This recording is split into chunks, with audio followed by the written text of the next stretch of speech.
Hi, those of you who've been following my car cam videos will perhaps or perhaps not know that I take them with this little camera, a Mobius camera. Excellent little thing, and of course you can use it as a proper car cam in that it turns on and off with the ignition. Now I've got a motorbike, so the obvious thing to do, and with a bit of luck something that'll make it a whole degree more exciting, is to attach it to the motorbike. So in order to do that, I have purchased this waterproof case. Now I'm a fair weather biker, to be quite honest. It's hissing down with rain today.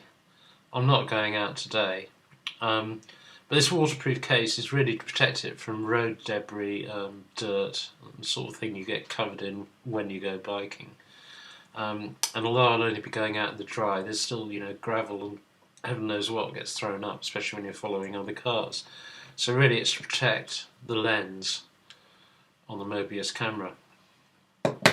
This is an excellent little thing. It seems to be an excellent little thing. It undoes with these two clips on the side. How does it work? Yeah, that's it.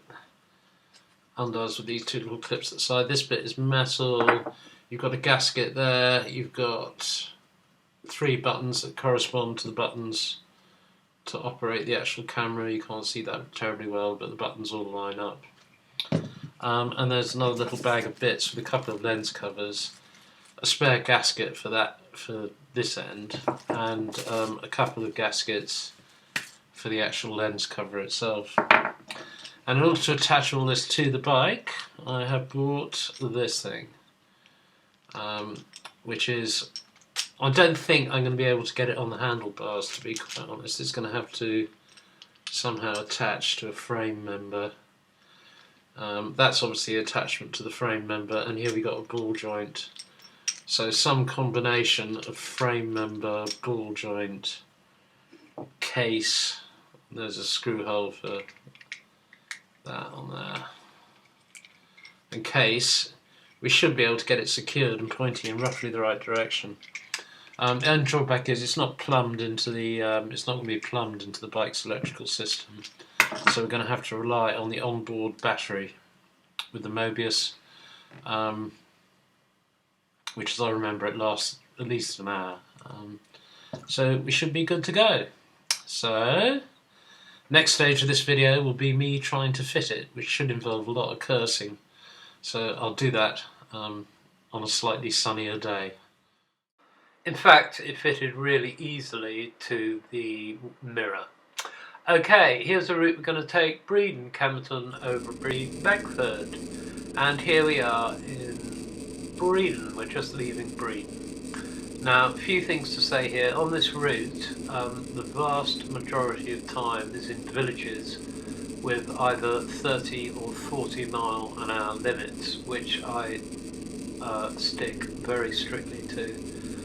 And what I'm doing here, this was actually part of my training route number 1. And the reason I chose this is because to get used to motorcycling again, you have to get into good motorcycling habits. And I'm a returning motorcycler from 25 years ago.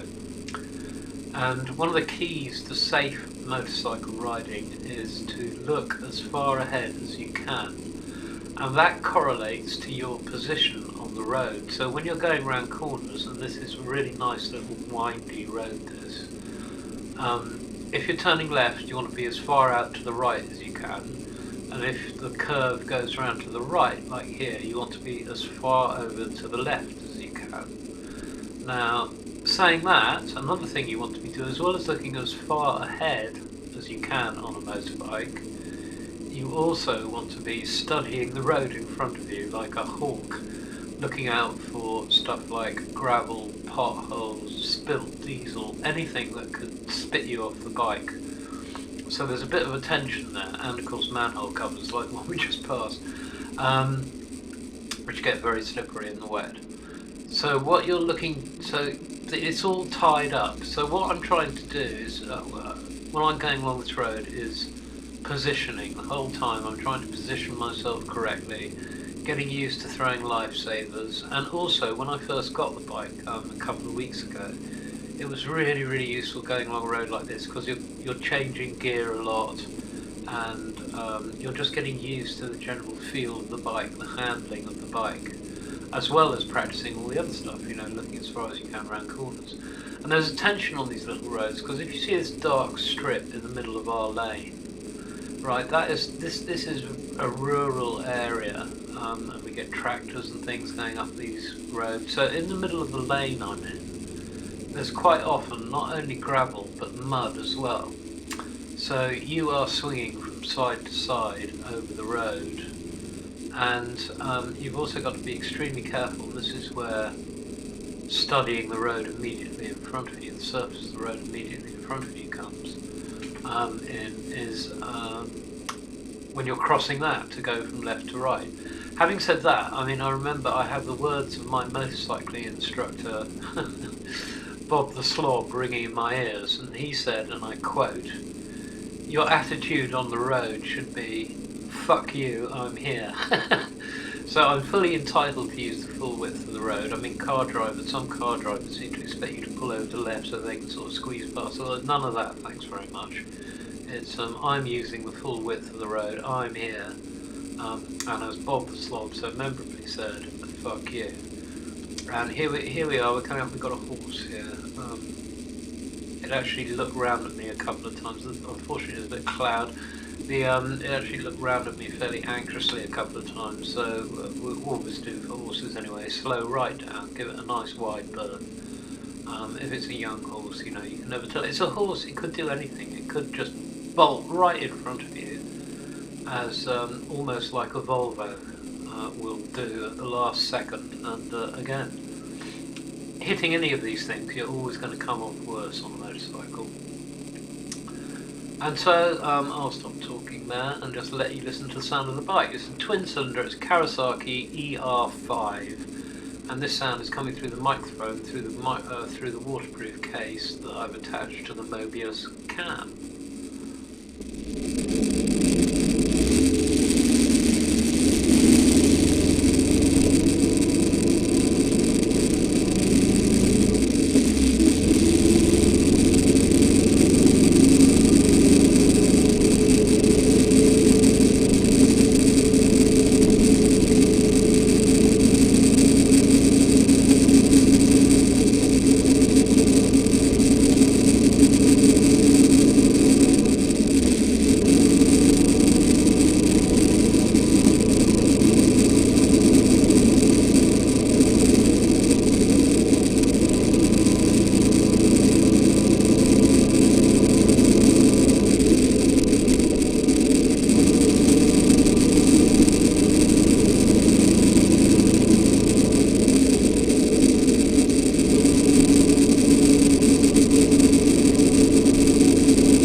Also just mention that I'm very pleased with the result of this. I was expecting it to be too vibratory to be used, but in fact it's fine. I have in fact stabilised this video in iMovie.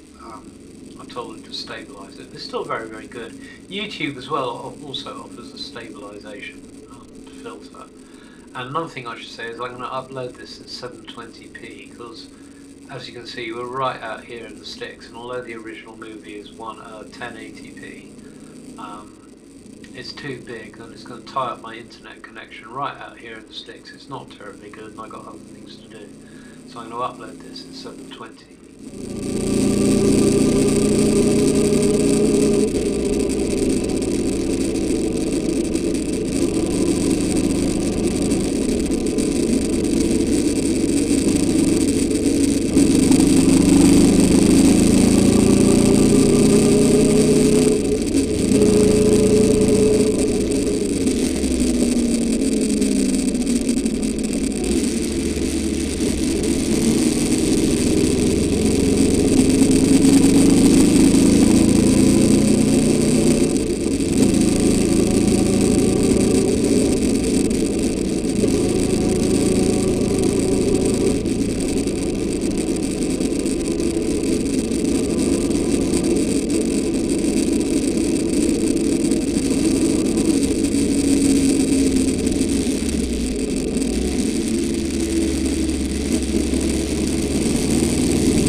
Okay, we're coming into Beckford now, and you'll note a lorry pulling out from the left. Around here it is, around a blind corner.